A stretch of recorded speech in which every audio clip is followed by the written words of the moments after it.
वतन से मोहब्बत का जज्बा कोई मसनूई चीज नहीं, बल्कि ये एक फितरी चीज है जो पैदा नहीं की जाती बल्कि खुद ब खुद पैदा हो जाती है। इंसान दुनिया में जहां मर्जी घूमे फिरे, मगर जो आराम सुकून उसे अपने घर में नसीब होता है कहीं और मुयस्सर नहीं आ सकता। वतन गहवारा है। वतन एक जन्म भूमि का नाम है। जन्म भूमि का मानी है जिस जगह इंसान पैदा होता है, जिसकी जमीन, हवा और माहौल में इंसान पैदा होता, खेलता और जवान होता है। वहीं इसके माँ बाप, बहन भाई, हमदर्द और गमगुसार मौजूद होते हैं। इंसान को इन सब चीजों से लगाव होता है। लगाव होता है, प्यार होता है। वो इनसे जुदा होते ही मुज़तरिब और बेचैन हो जाता है। मुज़तरिब, परेशान। इसलिए वतन को सुहनी धरती का नाम दिया जाता है। जन्नत से कहीं बढ़ के हसी मेरा वतन है। जन्नत से कहीं बढ़ के हसी मेरा वतन है। हम सर है फलक की जो जमीन मेरा वतन है। वतन एक घर है जिससे इंसान की मोहब्बत एक फितरी अमर है। फितरी कुदरती काम है। अमर का मानी काम। आम मुशाहिदे की बात है कि जानवर और परिंदे भी शाम को अपने ठिकानों और घोंसलों में वापस पहुंच जाते हैं। इन्हें वही सुकून मिलता है जहां उनका घर होता है। गोया हुब्बे वतन एक ऐसा जौहर है, जौहर खूबी, जो हर इंसान और हैवान में फ्री तौर पर पाया जाता है। अपने वतन की मट्टी अजीज तरीन मताए हयात है। मताए हयात है, जिंदगी की कमाई है। देश के कांटे सुंबल और रेहान के फूलों से ज्यादा दिलकश महसूस होते हैं। सुंबल का दरख्त जिस पर सुर्ख रंग के फूल खिलते हैं, और रेहान एक बूटी का नाम है जिसे उर्फे आम में न्याज़बोक है। ये फूल ज्यादा खूबसूरत तो नहीं होते, लेकिन इनकी खुशबू बड़ी प्यारी होती है। यही वजह है कि रसालत माब सल्लल्लाहु अलैहि वसल्लम ने जज्बाए हुब्बे वतन को जुज़्वे ईमान करार दिया है। जुज़्वे ईमान, ईमान का हिस्सा। हमारे नबी अकरम सल्लल्लाहु अलैहि वसल्लम को भी अपने वतन मक्का मुकर्रमा से बेहद लगाव था। लगाव था, प्यार था। जब आप सल्लल्लाहु अलैहि वसल्लम ने वहां से मदीने को हिजरत फरमाई तो आप दुखी हो गए।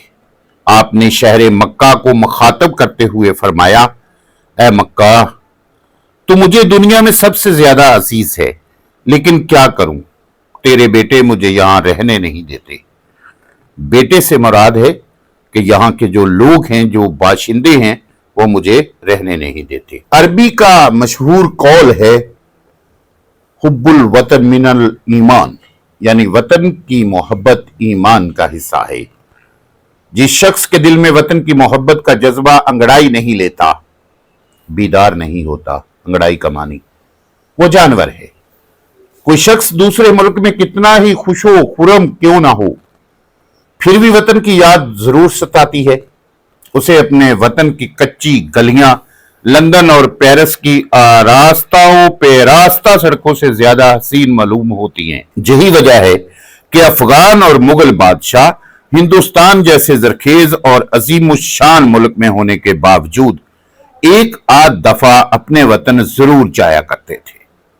गोया वतन की फिजाओं में जो अपनायत है, अपनापन है, वो परदेश में महसूस नहीं होती, खा इन्हें जन्नत का दिलकश माहौल ही क्यों ना मयसर आ जाए। इसी पस मंजर में मीर अनीस ने क्या खूब कहा है, दुश्मन को भी अल्लाह छुड़ाए ना वतन से, दुश्मन को भी अल्लाह छुड़ाए ना वतन से, जाने वही बुलबुल जो बिछड़ जाए चमन से। वतन की मोहब्बत एक नारे तक ही महदूद नहीं, बल्कि इसके बड़े तकाजे हैं। अगर वतन का जर्रा जर्रा अजीज है तो कदम कदम पर खून बहाना पड़ता है। अगर अहले वतन के दिलो दिमाग में वतन की मोहब्बत रची बसी हो तो वो हर किस्म की कुर्बानी देने के लिए तैयार हो जाते हैं।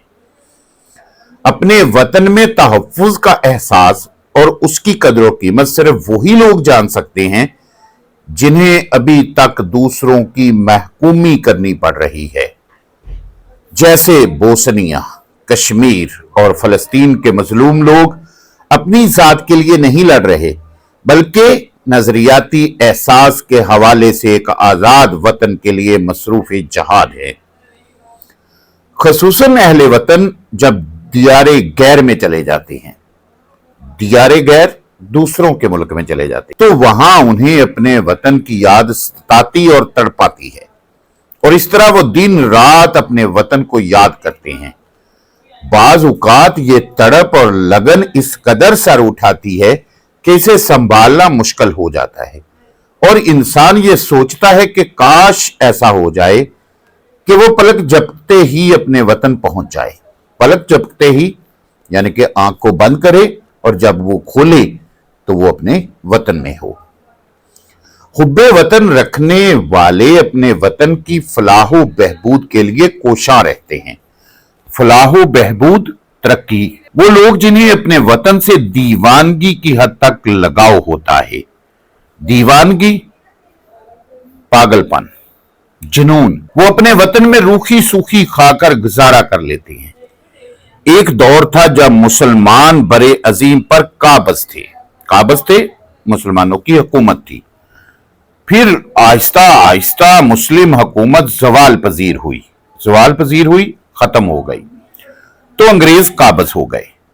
हमारे आबाओ अजदाद ने हसूले वतन के लिए कितनी कुर्बानियां दी, अपना घर बार, कारोबार, मालो असबाब, यहां तक कि आल औलाद तक कुर्बान कर दिए। लोगों से उनके अजीज बिछड़ गए। वो पाक दामन खवातीन जिनकी इफ्फत की फरिश्ते भी कसमें खाते थे, इफ्फत, इज्जत, नामूस, वो बेआबरूई के समंदर की बेरहम मौजों के रहमो करम पर थी। गरज ये कि अपना वतन पाकिस्तान हासिल करने के लिए मुसलमानों ने क्या कुछ नहीं किया। क़याम पाकिस्तान के वक्त हमारे पास कुछ भी नहीं था। अब 75 साल गुजर जाने के बाद हमारा वतन बाफजल ताला तरक्की की राह पर गामजन है। ये सब कुछ किसके तफैल हुआ? ये सब कुछ उन्हीं पुरखलूस लोगों ने किया जिनको अपने वतन से सच्ची मोहब्बत थी। सर सैयद अहमद खां, मौलाना मोहम्मद अली जौहर, अल्लामा इकबाल, कायदे आजम, फातिमा जना, ये सब वतन की मोहब्बत से सरशार नजर आते हैं। इंसान जिस माहौल में पैदा होता है, उसकी जमीन और आसमान उसे जिंदगी और राहत बख्शता है। उसे आखिर वतन से मोहब्बत क्यों ना हो? उसकी गलियों में उसका बचपन गुजरा, उसके दरख्तों ने उसे झूला जलाया, सूरज उसे नींद से जगाता था, तारे उससे बातें करते थे, चांद उसे देखा और अपने पास बुलाया करता था, वतन के नदी नालों के झरने उसे गीत सुनाते थे। इसलिए जब उस्ताद इब्राहिम ज़ौक़ को दक्कन के हुक्मरान ग्रां कदर मुशाहिरे पर, तनख्वाह पर हैदराबाद, दक्कन में आने की दावत दी, तो उन्होंने दिल्ली की गलियों को दक्कन के महल्लात पर तरजीह दी। चनाचे उनका शेर है, अगरचे दक्कन में बहुत है आजकल कदरे सुखन, अगरचे दक्कन में बहुत है आजकल कदरे सुखन। कदरे सुखन यानी कि शायरी की बहुत कदरों कीमत है। कौन जाए ज़ौक़ पर दिल्ली की गलियां छोड़कर। पाकिस्तान हमारा वतन है जो इस्लाम के नाम पर मार्ज वजूद में आया। इस मुल्क के लिए माओं ने अपने बेटों को, बहनों ने भाइयों को, बीवियों ने अपने सहाग और नन्हे बच्चों ने अपने वालिदैन को वतन के नाम पर कुर्बान किया। गोया हम कह सकते हैं कि हमने अपने खून के दीप जलाकर इस वतन की बुनियाद रखी है। दीप के मानी होते हैं चिराग के। ये वो वतन है जिसके नजारों में जन्नत की बहारों का हुस्न और जिसकी जमी फलक की हमसरी का दावा करती है। हमसरी, बराबरी। आज गोया पाकिस्तान एक हकीकत की सूरत में हमारे सामने मौजूद है, मगर दुश्मन ने इसे दिल से तस्लीम नहीं किया और वो हमेशा उस मौके की तलाश में रहता है कि किसी तरह इस वतन अजीज को ताकतो ताराज करे। ताकतो ताराज करना, तबाहो बर्बाद करना। लेकिन वतन के रखवाले गाफल नहीं। वो बाजुओं में इतनी ताकत रखते हैं कि जो इस अर्ज़ मुकद्दस की तरफ नजरे बद से देखे उसकी आंखें निकाल दें और उन पांव को तोड़ दें जो इस पाक सरजमीन को ताराज करने के लिए आगे बढ़े। ए वतन तूने पकारा तो लहू खौल उठा, ए वतन तूने पकारा तो लहू खौल उठा। तेरे बेटे तेरे जांबाज चले आते हैं, तेरे बेटे तेरे जांबाज चले आते हैं। तेरी बुनियादों में है लाखों शहीदों का लहू, तेरी बुनियादों में है लाखों शहीदों का लहू। हम तुझे गंजे दो आलम से घरा पाते हैं।